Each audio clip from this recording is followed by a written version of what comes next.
মুসলমান, লাঞ্ছিত অপমানিত মুসলমানকে সুস্থ রাখে। তো যে কথাটা বলছিলাম, মহিলাদের কি করতে হবে? নমাজ পড়তে হবে।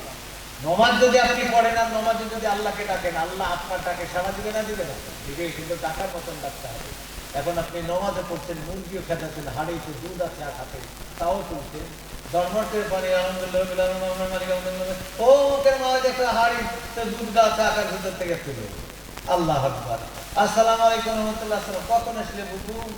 ওই তো আসলো, আমি অল্লেগে দেখবো।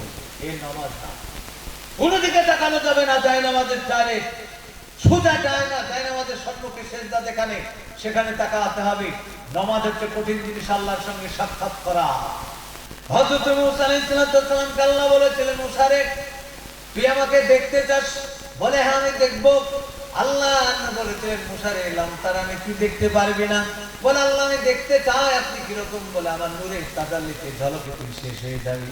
হযরত মুসা আলাইহিস সালাম পাকা নবী ছিলেন, তিনি বনী ইসরাইল বংশের নবী।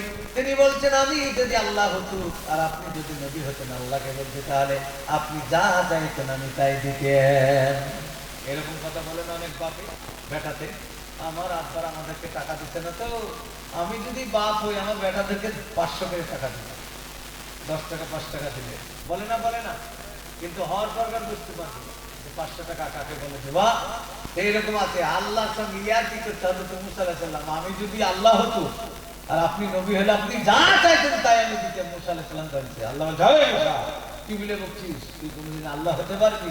মুসা আলাইহিস সালাম বলছেন, আপনি তো কোনোদিন নবী হতে পারবেন না, আপনি তো পারবেন না। যে আল্লাহ সে আল্লাহ, যে নবী সে নবী, ঠিক কিনা? বেচারে আল্লাহর কি কাজ? এবার বলছে, ঠিক আছে উঠ। চারি সাইডে উঠ, পাহাড় 40 গজ পর্যন্ত সরে দেওয়া হলো সবাইকে। এবার উঠেছে একটা